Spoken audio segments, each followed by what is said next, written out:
Hello दोस्तों, नमस्कार। हमारे यूट्यूब चैनल आर्थ क्लास में आप सभी का स्वागत है। जय श्री राम, राधे राधे। आज हम लेकर आए हैं आपके लिए मैथ का practice set UP TET super TET के लिए, वो भी 2 दिसंबर 2016 में जो पेपर हुआ था उसके क्वेश्चन को हमने लिया है। अगर आपको पढ़ाने का तरीका समझ में आता है, प्रयास हमारा रहेगा कि आपको बेसिक से समझाया जाए। जो पहली बार भी मैथ पढ़ेगा हमारे चैनल पर, उससे भी मैथ को समझने में कोई परेशानी ना हो, उसका बेसिक भी अच्छा हो। एग्ज़ाम में जब वो बैठे तो उसके आंसर बिल्कुल सटीक मिलने चाहिए, हल हो जाने चाहिए, किसी प्रकार की से प्रॉब्लम नहीं होना चाहिए। चलते हैं, आज ही वीडियो स्टार्ट करते हैं। आज का हमारा पहला सवाल रहेगा, देखें वो कह रहा है हमारा पहला सवाल, समझें। 14/33, 21/22, 42/55 का मासा है। ये यूपी टेट 19 दिसंबर 2016 का क्वेश्चन है। अब कहेंगे इतना छोटा सा क्वेश्चन है, इतना सरल। अब सरल नहीं, अगर आपको आता है तो सरल है, आपको नहीं आता है तो ये क्वेश्चन बहुत टफ हो जाता है। किस प्रकार से सॉल्व करना है अब समझेंगे। उसने पूछा मासा का मतलब होता है HCF होता है। अब देखो HCF पूछे, HCF पूछे, ये हो जाएगा ये HCF। तो इस प्रकार पहले समझ लेते हैं। यहाँ लिखते हैं भिन्न। ये भिन्न के रूप में दे रखा है, हम लिखेंगे भिन्न का HCF। ये हमारा HCF हो जाएगा। भिन्न का HCF होता है, लिखेंगे सबसे पहले अंश का HCF बटे जो हर दे रखा है, हर का लिखेंगे LCM। जो पूछा जाता है वो सबसे ऊपर रहेगा। उसने HCF पूछा है तो हमने HCF को ऊपर रखा। अगर वो LCM पूछता तो LCM को ऊपर रखा। जो पूछा जाएगा वो सबसे ऊपर रहेगा, जो नहीं पूछा जाएगा वो सबसे नीचे रहेगा।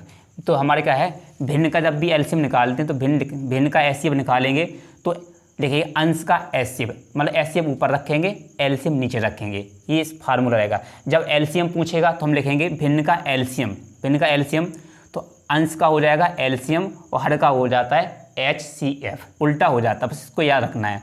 अब क्या ज्ञात करना है हमें, LCM, इसका दें HCF वो संख्या होती है जो बड़ी से बड़ी संख्या उस संख्या को डिवाइड कर दे। अब देखें यहाँ पर कितना दे रखा है, 7, 42, 3, 21।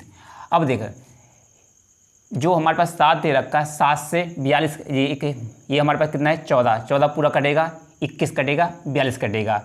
तो हमारा HCF कितना हो जाएगा 7 हो जाएगा। अब इनका LCM लेंगे, इन तीनों का LCM लेंगे तो LCM कितना आएगा समझे। तो इनमें कितना है, ये सब में इसमें 11 कॉमन है, तो 11 को हमने पहले से निकाल लिया। अंदर क्या बचेगा, हमारा अंदर बचेगा 3, यहाँ से बचेगा अंदर 2, यहाँ से बचेगा अंदर 5 बचेगा। अब 5 दूनी 10, ये 15 हो जाएगा। कितना हो जाएगा, ये कितना हो जाएगा, इनका LCM लेने पर 5 दूनी 10, 10 से 30 हो जाएगा। ये हो जाएगा 30, ये 30 हो जाएगा। 11 से गुणा करेंगे कितना हो जाएगा, 330 हो जाएगा। तो यहाँ बटे में कितना आ जाएगा, 330। ये हमारे सवाल का राइट आंसर हो जाएगा, जो हमारे पहले वाले विकल्प से मैच करता है। आप कहोगे ये सारे विकल्प नहीं हो सकते, 42 है, ये 14 को पूरा नहीं काटेगा, पूरा नहीं काट सकता है। 21 है, 21 को काटेगा लेकिन 14 को पूरा नहीं काटेगा।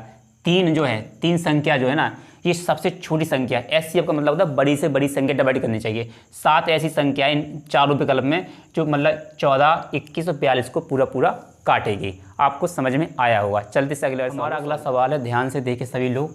संख्या 3 की पावर 99 माइनस 3 की पावर 50 में इकाई स्थान का अंक क्या हुआ। हमसे इकाई के स्थान पर जो अंक आएगा उसका मान, वो संख्या पूछी है, वो अंक पूछा, संख्या नहीं सॉरी अंक पूछा है।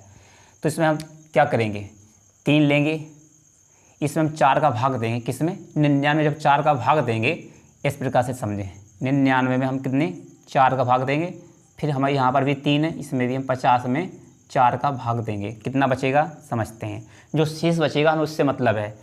अब 4 दूनी 8, यहाँ बचेगा 19, 4 चौको 16, यहाँ बचेगा 3 शेष। तो 3 हमने इसकी पावर के रूप में घात लगा दी हमने। यहाँ कितना बचेगा, 3 की पावर कितना जाएगा, 48 बार जाएगा, 2 शेष बचेगा तो 2 लगा दें। अब 3 का क्यूब कितना होता है, 27। अब 3 का क्यूब 27 और 3 का स्क्वायर हो जाएगा 9 हो जाएगा। अब इसे घटाएंगे, इसे घटाने कितना बचेगा। अब 17 में से जब 8 जाएगा, ये जाएगा 9, हमारे पास 8 बचेगा, 8 बचेगा। इसके बाद अब 2 में से फिर 1 जाएगा, बचेगा हमारे पास 1। अब देख सकते हैं संख्या हमारे पास कितनी प्राप्त हुई, 18। 18 में इसका इकाई स्थान पर कौन सा अंक बैठा हुआ है, 8 बैठा हुआ है इकाई के स्थान पर। इसका सही सवाल अंक हो जाएगा 8, जो इकाई के स्थान पर है। इस सवाल का राइट आंसर है डी विकल्प। आप सवाल को नोट कर लें, उसने इकाई के स्थान का अंक पूछा था जो 8 निकल के आया। हमारा अगला सवाल है, ध्यान से देख सभी लोग। 138 अंश के समपूरक का कोटि पूरक है, ये मान दे रखा है। अब समझे समपूरक क्या होता है, ये हमें दे रखा है समपूरक। समपूरक मुद्दा होता है दो कोणों का योग 180। अब दो कोणों का योग हमें कितना दे रखा है, 180 होता है। उसने एक समपूरक कितना दे रखा है, एक समपूरक दे रखा है 138। तो इसमें से 138 घटा देंगे, इसमें से 138 हम घटाएंगे तो हमें मिल जाएगा इसका कोण मिलेगा। यहाँ से कितना मिलेगा, 2 मिलेगा, यहाँ से जाएगा 4, यहाँ से हमें कितना मिला, एक कोण इसका 42 मिला। मतलब दो समपूरक कोण हमारे पास कितना है, ए और बी मान लेते हैं। क्या मान लेते हैं, एक हमारा ए है, एक हमारा बी कोण है, बी कोण है। इन दोनों का सम कितना होता है, 180 डिग्री होता है। एक कोण पहले से दे रखा है हमें कितना, 138 प्लस इसके स्थान में 42। अब इन दोनों को हम जोड़ेंगे तो कितना मिलेगा हमें, 180 मिल जाएगा। ये बोलता है जो 42 आया है, उसने बोला है समपूरक का कोटिपूरक। ये हमारा समपूरक निकल के आया है, ये इसका एक समपूरक है, इसका कोटिपूरक पूछा है। तो कोटिपूरक कितना होता है, कोटिपूरक होता है दो कोणों का योग 90 डिग्री होना चाहिए, दो कोणों का योग 90 डिग्री होना चाहिए। एक कोटिपूरक हमें दे रखा है, इसका कोटिपूरक पूछा है। तो ये वाली संख्या निकल के आई ना, 90 में से माइनस कर देंगे। जैसे 90 में से माइनस करेंगे, यहाँ कितना बचेगा, 8। अब 9 में से जब 5 जाएगा ना, कितना बचेगा, 4। तो कितना निकल गया है, 48 डिग्री, जो हमारे बी विकल्प से मैच करता है। इस सवाल का ये राइट आंसर है। आपको इस प्रकार सवाल को सॉल्व करना था, समझना था, कुछ भी नहीं था इस सवाल। बस इसका हमें पहले इसका हमें समपूरक निकालना था जो निकल के आया है 42, और 42 का निकालना था हमें कोटिपूरक जो निकल के आया है 48। इन दोनों को जोड़ेंगे और हमारा आंसर कितना आएगा, 90 डिग्री हो जाएगा। तो इसका आंसर है 48 डिग्री। हमारा अगला सवाल है, ध्यान से देखें सभी लोग, कैलेंडर का सवाल है। वर्ष 2003 का प्रथम दिन बुधवार था, वर्ष 2005 का अंतिम दिन कौन सा होगा। कैसे ज्ञात करें समझते हैं। पहले देखें जो वर्ष दे रखी है ये हमारे कौन सी वर्ष है, 2003। जो हमें वर्ष दे रखी है 2000, ये समझते हैं। उसने प्रथम दिन बोला है ना, तो 1 जनवरी, ये क्या हो जाएगा, 1 जनवरी 2003। ये देखना है, ये साल दे रखी है ना, इसमें इसके अंतिम 2 अंकों में 4 का भाग नहीं जाएगा। 4 का भाग जाएगा 2003 में पूरा, तो ये लीप वर्ष रहेगी, और नहीं जाएगा तो ये सामान्य वर्ष हो जाएगी। इसमें 4 का भाग पूरा नहीं जाएगा, तो ये सामान्य वर्ष है। अब सामान्य वर्ष में क्या होता है, सामान्य वर्ष है, वर्ष का सामान्य वर्ष है। तो सामान्य वर्ष का एक नियम होता है, जनवरी का पहला दिन जिस दिन से शुरू होगा उसका अंतिम दिन यानी 31 दिसंबर का जो दिन होगा, वो 1 जनवरी 31 दिसंबर का दिन एक समान होगा। जिससे वो जनवरी शुरू होगी उससे ही दिसंबर समाप्त होगा। सामान्य वर्ष में ऐसा होता है। और अगर लीप वर्ष होता है तो एक दिन आगे बढ़ जाता है। कैसे समझते हैं, यहाँ लिखते हैं 1 जनवरी, ये हो जाता 1 जनवरी, 1 जनवरी कितने के दे रखा है, 2003। कौन सा दिन दे रखा है हमें, प्रथम दिन बुधवार दे रखा है, ये दे रखा हमें बुधवार। अब समझें, तो 31 दिसंबर, ये हो जाएगी 31 दिसंबर, 31 दिसंबर, ये भी 2003 रहेगा। तो दिन कौन सा रहेगा, जिस दिन से बुधवार से शुरू हुआ है, उसने प्रथम दिन बुधवार है तो अंतिम दिन भी बुधवार रहेगा, अंतिम दिन भी क्या रहेगा, बुधवार रहेगा। ये कैलेंडर का नियम बताता है। अभी दिसंबर निकल गई 2003, अब शुरू होगा 2004, तो यहाँ हो जाएगा 1 जनवरी 2004 आ जाएगा 2004। आप देख सकते हैं जो 2004 है ना, ये लीप वर्ष हो जाएगा, इसमें 4 का भाग पूरा जाएगा। अभी दिसंबर किससे समाप्त हुआ है, बुधवार से, तो यहाँ बृहस्पतिवार आ जाएगा, यहाँ बृहस्पतिवार आ जाएगा, जिसे बोलते हैं गुरुवार, इसे गुरुवार भी लिख सकते हैं, गुरुवार। अब इसका अंतिम दिन कौन सा हो जाएगा, 31 दिसंबर निकालते हैं, 31 दिसंबर 2004 का। तो ये देखो गुरुवार से बृहस्पतिवार से आता है, बृहस्पतिवार से क्या आता है, शुक्रवार आता है। तो ये समाप्त किससे होगा, शुक्रवार से होगा। समाप्त किससे होगा, शुक्रवार से, शुक्रवार से समाप्त होगा। अब हमारा कौन सा अगला वर्ष आएगा, उसने पूछा 2005 का पूछा है, तो आएगा 1 जनवरी 2005। अब आएगा 2005। देखो शुक्रवार से शुरू, ये शुक्रवार पर ख़त्म, 31 दिसंबर 2004 का अंतिम दिन क्या हो जाएगा, शुक्रवार। तो इसका 1 जनवरी 2005 का दिन कितना हो जाएगा, शुक्रवार के बाद आएगा शनिवार, ये आएगा शनिवार, शनिवार आ जाएगा। अब 31 दिसंबर 2005 का, अब सामान्य वर्ष का, देखो ये 2005 सामान्य वर्ष है, तो जिस दिन से जनवरी शुरू होगी उसी दिन से जनवरी समाप्त होगी। तो जनवरी किससे शुरू हुई है, शनिवार से, तो ख़त्म किस पर होगी, शनिवार पर। कि दिन कौन सा हो जाएगा, शनिवार। इसका राइट आंसर हो जाएगा शनिवार, जो हमारे डी विकल्प से मैच करता है। इस सवाल का ये सही आंसर है। आपको इस प्रकार से सवाल को सॉल्व करना था। चलते से अगले सवाल को। हमारा अगला सवाल है, ध्यान से देखें सभी लोग। पहले संख्या 350 को 20% बढ़ाकर पुनः 20% कम कर दिया गया, अंततः वृद्धि या कमी का प्रतिशत होगा। ऐसे सवाल किस प्रकार से सॉल्व किया जाए, जब समान संख्या है वृद्धि, समान संख्या कमी। इसमें तो इस सवाल में क्या दे रखा है, 20% बढ़ाया गया और फिर 20% कम किया गया। ऐसे सवाल को हमें जो संख्या दे रखी है 350, इस संख्या से हमें कोई मतलब नहीं है। कैसे सॉल्व करेंगे समझते हैं। एक्स माइन, पहले एक्स की वृद्धि, x minus Y minus X into Y बटे 100। अब x क्या दे रखा है, हमारी पहली वृद्धि है, 10 पहले 20% की वृद्धि, तो ये हमने प्लस में लिखा, 20% की कमी से माइनस में लिखा, माइनस लगाएंगे 20 इंटू 20 बटे 100 करेंगे। बिंदी से बिंदी के राम राम, इस बिंदी से बिंदी के राम राम। ये संख्या प्लस में, ये संख्या माइनस में, प्लस माइनस आपस में कट जाएगा। ये 2 दूनी 4 होगा, तो माइनस का 4%। जो माइनस में आया वो कमी को दर्शाता है, तो 4% की कमी हुई है, 4% की कमी हुई है। यहाँ पर इसी प्रकार लिख देते हैं, ये 4% की कमी को दर्शाए। ये सब कमी वाले आंसर हैं। आप तो इस प्रकार से सॉल्व कर सकते हैं, या फिर ऐसे करके देखें। पहले 20% बढ़ाया गया, तो 100 में 20 की वृद्धि 120, फिर 20 की कमी हुई, 100 में से 20 कम, 100 से 20 कम हुआ है, तो बचा हमारे पास कितना, 80, देखा 80।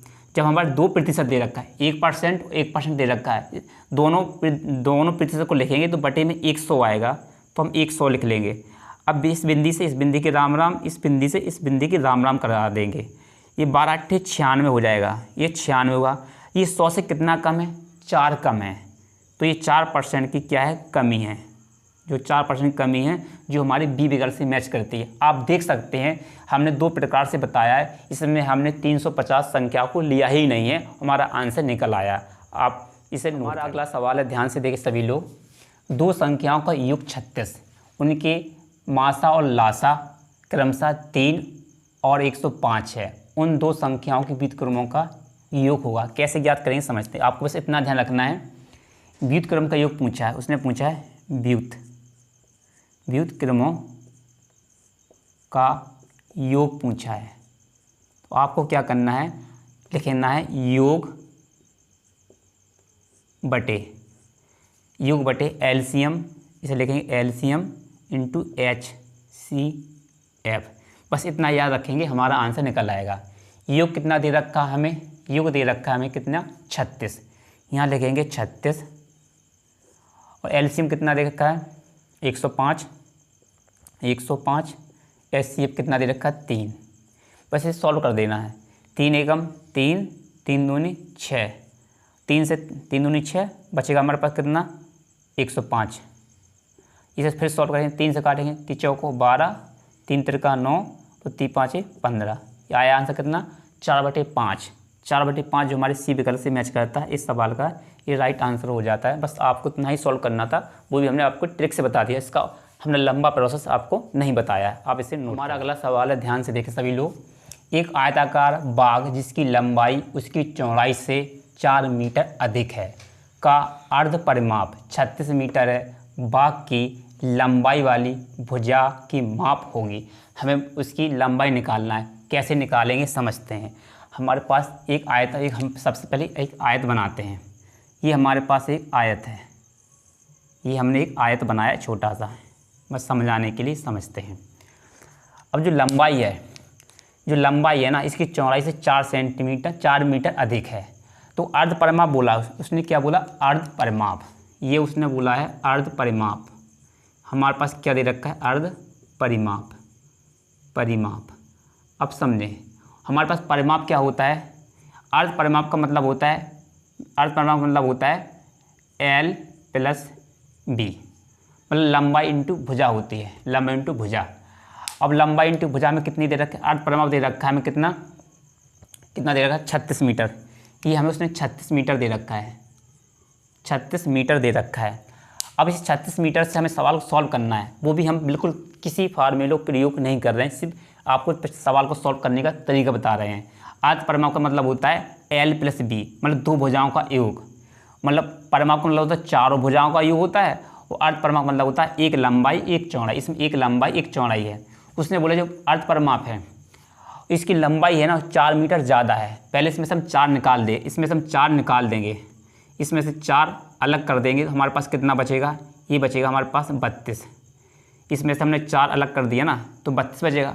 अब 32 का आधा आधा करेंगे तो 16 इधर बचेगा और 16 इधर बचेगा।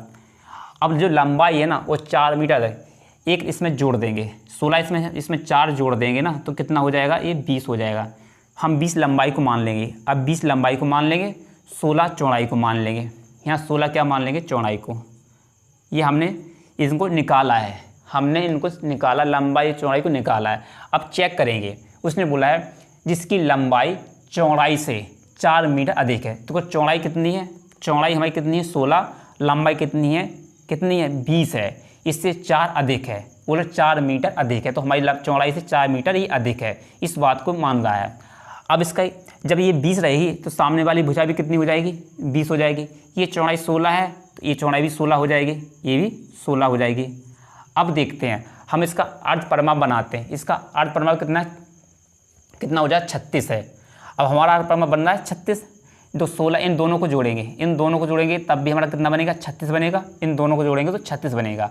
अब उसने पूछा क्या हमसे, लंबाई वाली भुजा की माप क्या है। अब देखो ये हमारी L कितनी निकल के आई है, L निकल के आई हमारे पास 20, और चौड़ाई कितनी निकल के आई हमारे पास कितने, 16। उसने लंबाई का मान पूछा है तो कितनी निकल के आई है, 20, जो हमारे पहले वाले विकल्प से मैच करते। बस इतना ही सवाल को सॉल्व करना। उसने लंबाई पूछा था, हमने लंबाई को निकाल लिया है। चलते अगला सवाल है, ध्यान से देखें सभी लोग। यदि किसी बस की चाल उसकी सामान्य चाल से 5 किलोमीटर प्रति घंटा अधिक कर दिया जाए तो यह 300 किलोमीटर की यात्रा तय करने में 2 घंटे कम समय लेती है। बस की सामान्य चाल किलोमीटर प्रति घंटा है। ये सब हमारी सामान्य चाल किलोमीटर प्रति घंटा में दे रखे हैं। ऐसे सवाल को किस प्रकार सॉल्व करेंगे, ऐसे सवाल को विकल्प के माध्यम से सॉल्व करना बहुत अच्छा रहता है, जल्दी आंसर निकल आता है। अब देखते हैं हमें दूरी कितनी दे रखी है, 300 लिखेंगे 300।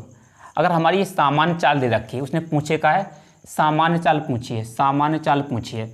मान लेंगे हमारी सामान्य चाल हमारी 25 किलोमीटर प्रति घंटा है, तो हमने ए विकल्प को चुना है। इससे हम सवाल को चेक करते हैं। अगर 25 की चाल से चलेगा, 25 किलोमीटर प्रति घंटा की चाल से चलेगा तो हमारा आंसर कितना आएगा, समझते हैं।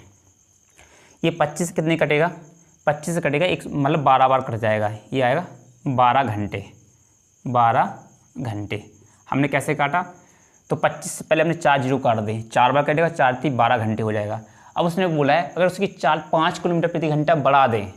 अब वही 300 किलोमीटर की दूरी को इसकी चाल 25 से 5 किलोमीटर प्रति घंटा चाल बढ़ा दें तो चाल कितनी हो जाएगी, 30 किलोमीटर प्रति घंटा हो जाएगी।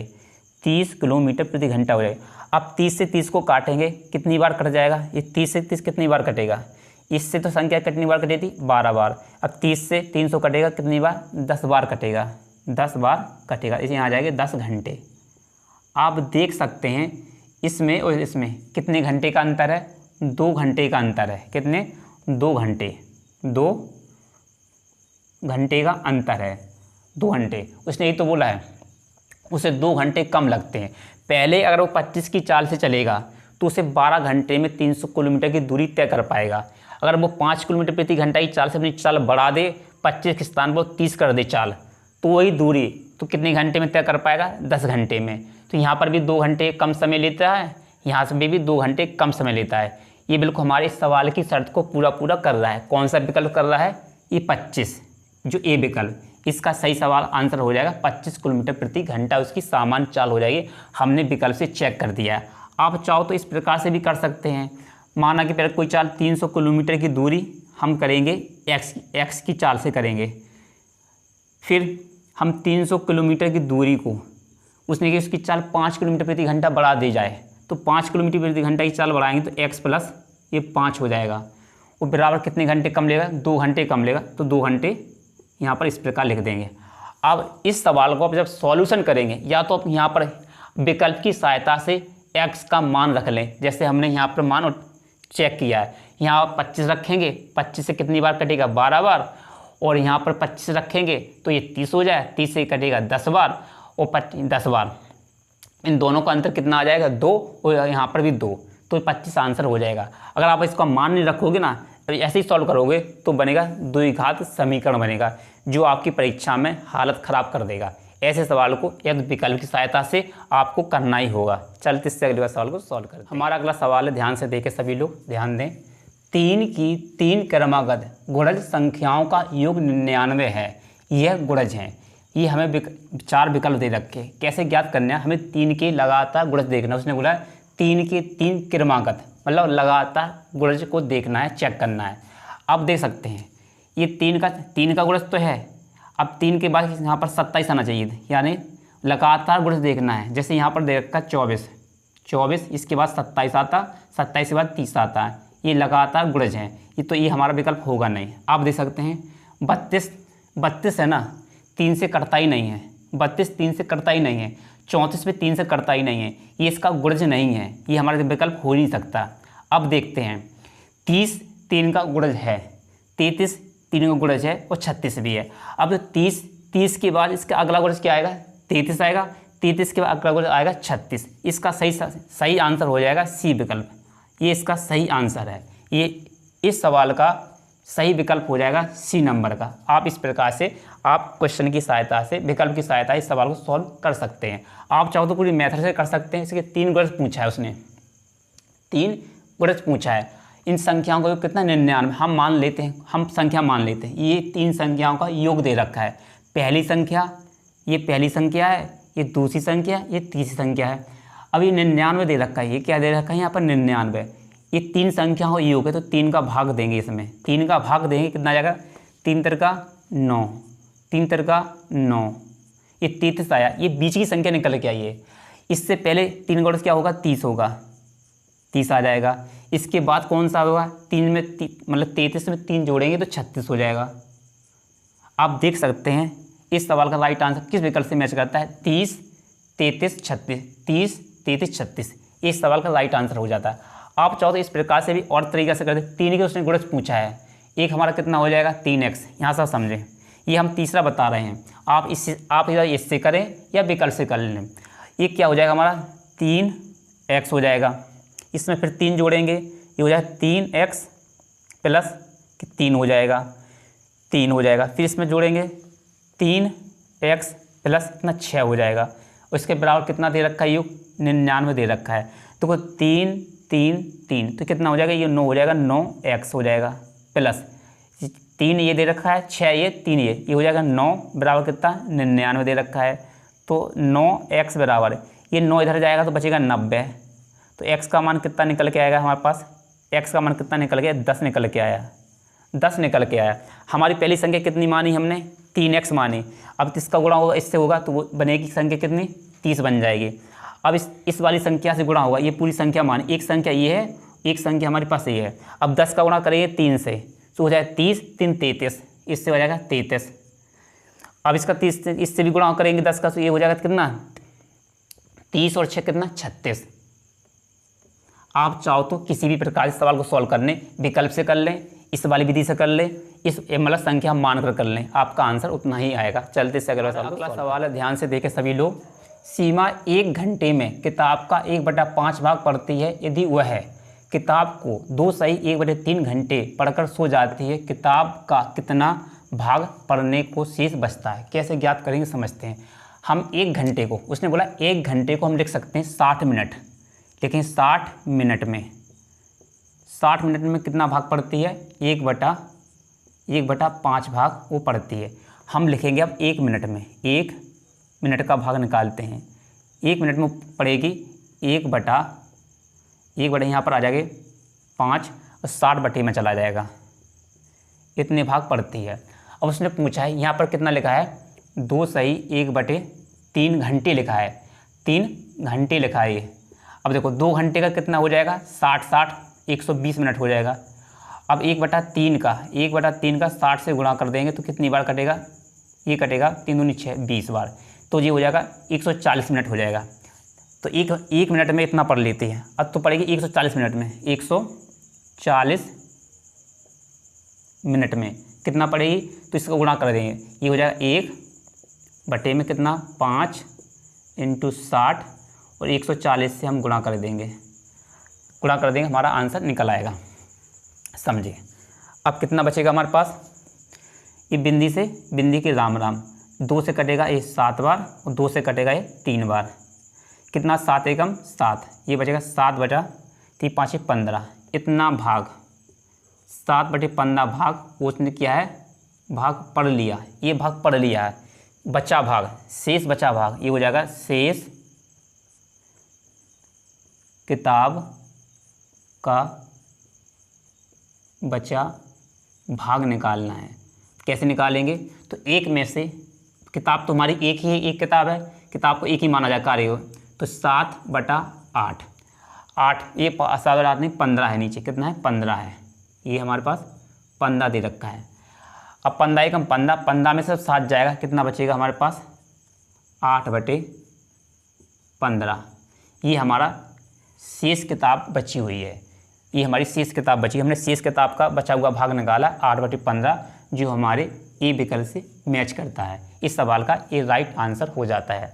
आज के वीडियो को हम यहीं समाप्त करते हैं। आपको अगर पढ़ाने का तरीका, प्रैक्टिस सेट अच्छा लगता है, पढ़ाने का तरीका समझ में आता है, पढ़ाने का लॉजिक समझ में आता है, तो हमारे चैनल आज क्लास को सब्सक्राइब, शेयर, कमेंट जरूर और अपने दोस्तों को बताएं कि इस चैनल पर मैथ का प्रैक्टिस चल रहा है यूपी टेट सुपर टेट के लिए। आपको विश्वास दिलाते हैं, भरोसा दिलाते हैं, जब भी आप हमसे जुड़ेंगे और साथ लगातार पढ़ते रहेंगे तो आपके एग्जाम में, जब आप एग्जाम में बैठेंगे टेट सुपर टेट में, मैथ में अच्छे नंबर लाएंगे।